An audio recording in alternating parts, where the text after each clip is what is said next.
Did you know that in terms of the super spreaders, the people responsible for most of the spreading, that 80% of the spread comes from fewer than 20% of the infected people?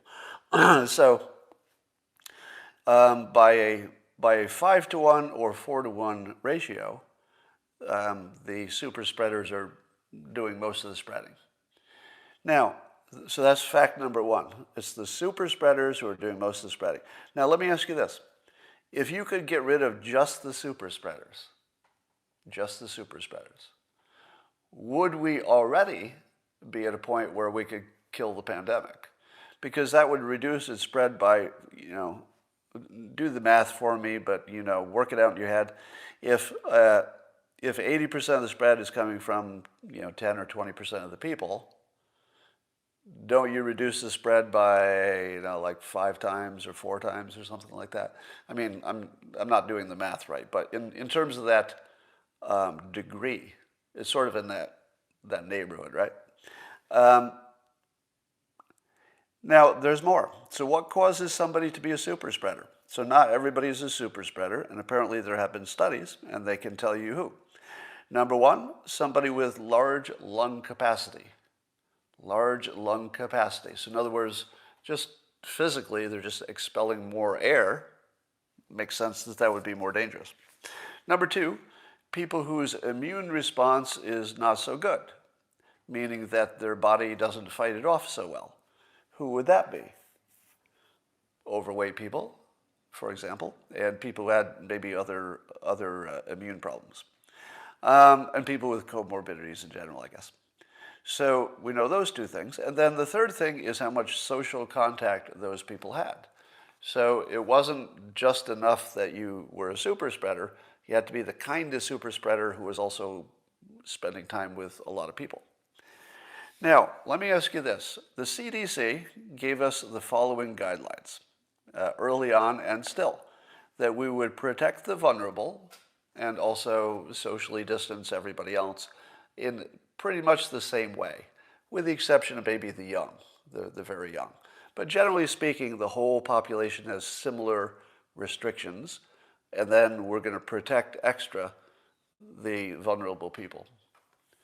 Now compare that, so our current system, imagine if the CDC had said instead of that, don't go in a closed room with anybody over 50 who's overweight.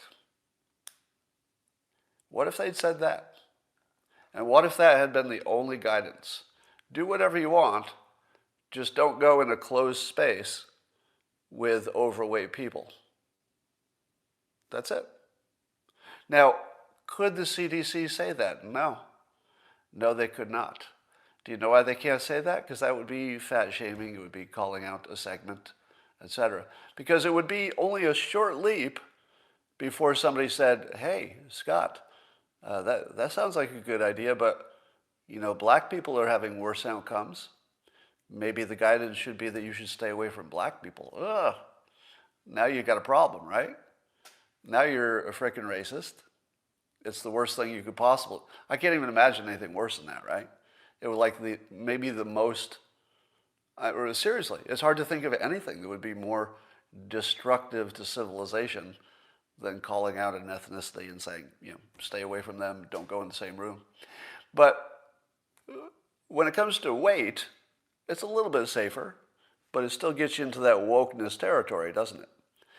I'll tell you, my guess is that the CDC knew that the super spreaders were largely overweight people over 50, but they couldn't say to you, whatever you do, stay out of the room with anybody who is overweight and over 50. Because that's what they could have said. They could have said, just don't go near anybody who's overweight and over 50 and you'll be fine. Because it would still be spread, but if it's coming 4-to-1 or 5-to-1 from this one category of people, just stay away from them. Now, is that too simplistic? Or would the pandemic already be over? I feel as if the CDC probably killed 200,000 people because they couldn't say what I just said out loud. The CDC can't tell you, don't go in a room with an overweight person over 50. And by the way, I remind you, we don't do fat shaming. We don't do fat shaming here. All right.